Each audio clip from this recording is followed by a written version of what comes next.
চুক্তি স্বাক্ষরিত হওয়ার 24 ঘন্টা পেরোতে না পেরোতেই লেবাননের উপরে এই যাবৎকালের এই ইন দ্য নোন হিস্ট্রি লেবাননের উপরে সবচেয়ে জঘন্যতম হামলাটি চালিয়েছে ইসরায়েল। 10 মিনিটের মধ্যে প্রায় 150টা টার্গেটে তারা বোম্বিং করেছে। লোক মারা গেছে প্রায় 250-এরও বেশি, আহত হয়েছে সহস্রাধিক লোক। এই জিনিসটার কোনো প্রয়োজন ছিল না। এখন ইউএসএ বলছে, ইসরায়েল বলছে যে লেবানন যে চুক্তির অন্তর্ভুক্ত সেটা আমরা জানতাম না। এই মুহূর্তে এসে যদি আমেরিকান প্রেসিডেন্ট বলে যে লেবাননও যে চুক্তির অন্তর্ভুক্ত ছিল সেটা আমার জানা ছিল না, এটা ডাহা মিথ্যা একটা কথা।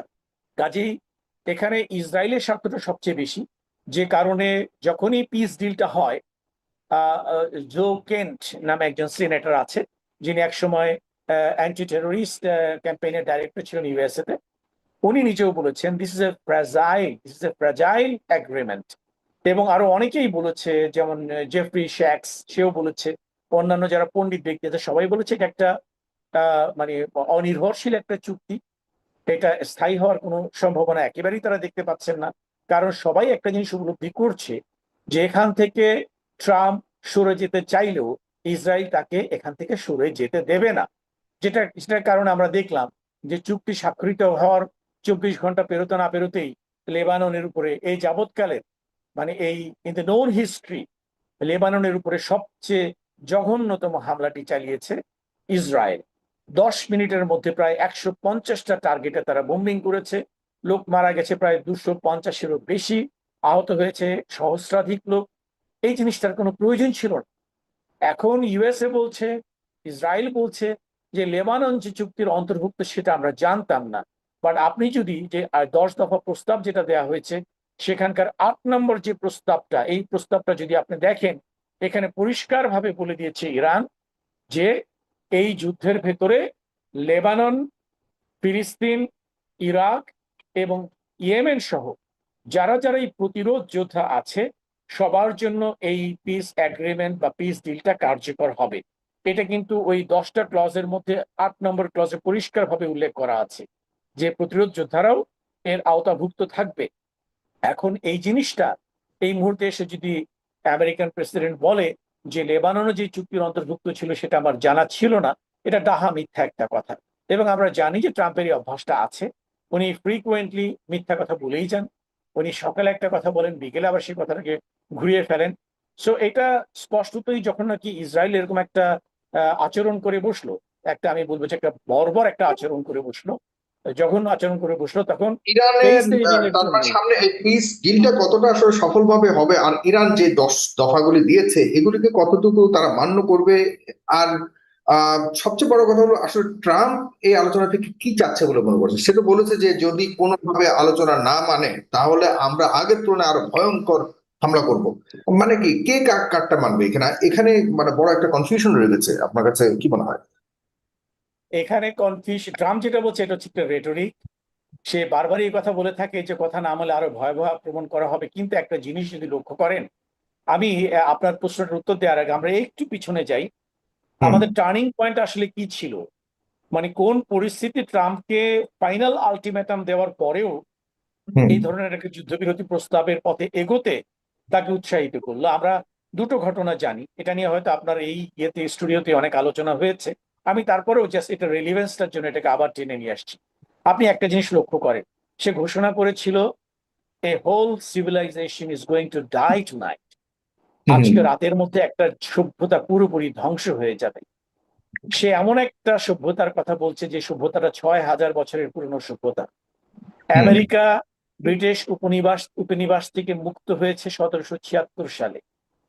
সিভিল ওয়ার ওদের কমপ্লিট হয়েছে 1865 সালে। তারপর থেকে আমরা বর্তমান যে যুক্তরাষ্ট্রকে দেখতে পাচ্ছি, এই আধুনিক যুক্তরাষ্ট্রের জন্ম আজকে থেকে মোটে 150 বছর আগে। আর গ্লোবাল পাওয়ার হিসেবে সেই মার্চ করেছে বেসিক্যালি 1945-এর পর থেকে, সেকেন্ড ওয়ার্ল্ড ওয়ারের পর থেকে। সেই দিনের একটা বাচ্চা সভ্যতার মাপকাঠিতে যদি আমি বলি, একটা 150 বছরের একটা বাচ্চা ছেলে 6000 বছরের একটা প্রবীণ এক্সপিরিয়েন্স একটা সভ্যতাকে এক রাতের মধ্যে ধুলোয় মিশিয়ে দিতে চায়। এটা কি ধরনের অ্যারোগ্যান্স! এই জিনিসটা সে বলেছে, কিন্তু এরপরে এই সভ্যতার একটা একটা স্বাক্ষর আমরা দেখতে পেলাম, ওই যে ব্ল্যাক হক যেটাকে ডাউন করা হয়েছে। আপনি দেখেন এখানে অনেকগুলো ইম্পর্টেন্ট ব্যাপার আছে। প্রথম কথা হচ্ছে তারা সো কল্ড একটা পাইলটকে উদ্ধার করার জন্য তারা এমন একটা বিশাল ফোর্স পাঠালো, যেটা ওই কি বলে যে আপনার মশা মারতে কামান দাগার মতো। সে ফোর্সটা পাঠালো, এটা নিয়েও একটা ষড়যন্ত্র তত্ত্ব আছে, তারা হয়তো ইউরেনিয়াম গুলোকে ওখান থেকে চুরি করে নিয়ে যাওয়ার জন্য পাঠিয়েছিল।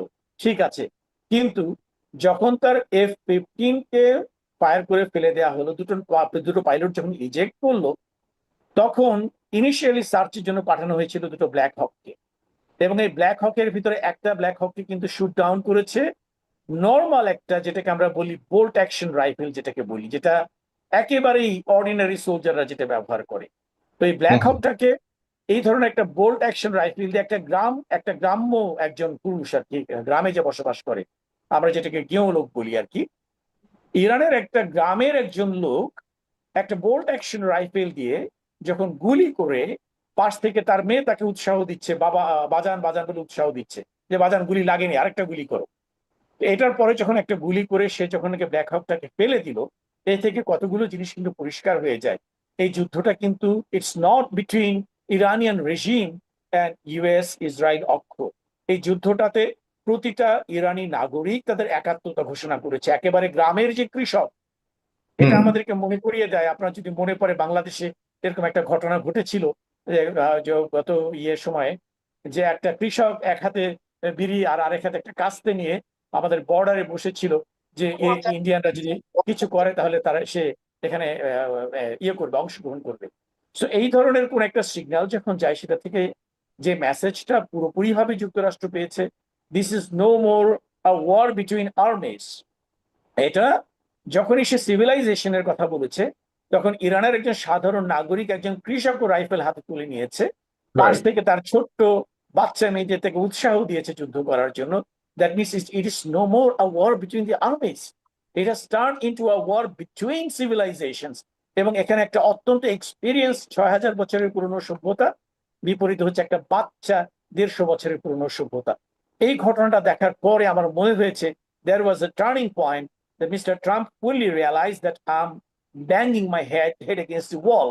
This wall cannot be broken, rather আমার মাথাটাই ফেটে যাবে। So probably that really তাকে ট্রমাটাইজ করেছে, যে প্রবাবলি এই যুদ্ধে আমাদের পক্ষে জয়লাভ করা সম্ভব না। অ্যান্ড দেন তার ভেতরে যে লোকজন আছে, তার অন্যান্য যে সমস্ত কংগ্রেসম্যান, হাউস অফ রিপ্রেজেন্টেটিভ যারা আছে, বা তার সাধারণ জনগণ যখন বলছে যে why we are fighting this war for Israel, এখানে আমার স্টেকটা কোথায়? সো এই সবকিছু মিলিয়ে ট্রাম্পের মনে হয়েছে I need to retreat. So এখন যে রেটরিক গুলো সে দিচ্ছে, যে চুক্তি মানা হলে তো ইরানেরই লাভ। চুক্তিতে যে 10টা পয়েন্ট দেওয়া হয়েছে, সবগুলোই তো it goes in favour of Iran. Iran বলেছে এই চুক্তির মধ্যে 9 নম্বর চুক্তিতে দফাতে বলা আছে যে পুরো মিডল ইস্ট থেকে সমস্ত মার্কিন সামরিক ঘাঁটি প্রত্যাহার করে নিতে হবে। এই চুক্তির মধ্যে ইরান দাবি করেছে যে তাদের এই যুদ্ধের ক্ষতিপূরণ দিতে হবে, হরমুজ প্রণালীতে তাদের সার্বভৌম নিয়ন্ত্রণ এগ্রি করতে হবে, তাদের যত রকমের স্যাংশন ছিল সব লিফট করে নিতে হবে, তার পারমাণবিক সমৃদ্ধকরণ কর্মসূচি আন্তর্জাতিক স্বীকৃতি দিতে হবে। সর্বোপরি ইরান বলেছে এই এগ্রিমেন্টটাকে বাই ফোর্স কম্পালসারিলি একটা ইউনাইটেড নেশনস সিকিউরিটি কাউন্সিলের রেজলিউশন হিসাবে অফিসিয়ালি পাবলিশ করতে হবে। তো এখন ট্রাম্প বলছে এই চুক্তি না মানলে সে, ইরান তো এই চুক্তি মানার জন্য প্রস্তুত, এটা তো ইরানেরই proposal. If mister Trump agrees to that, fine, that's wonderful, তাহলে তো ভালোই, আর যুদ্ধ করার দরকার হবে না। Is most welcome. জি জি, আপনাকে অনেক ধন্যবাদ।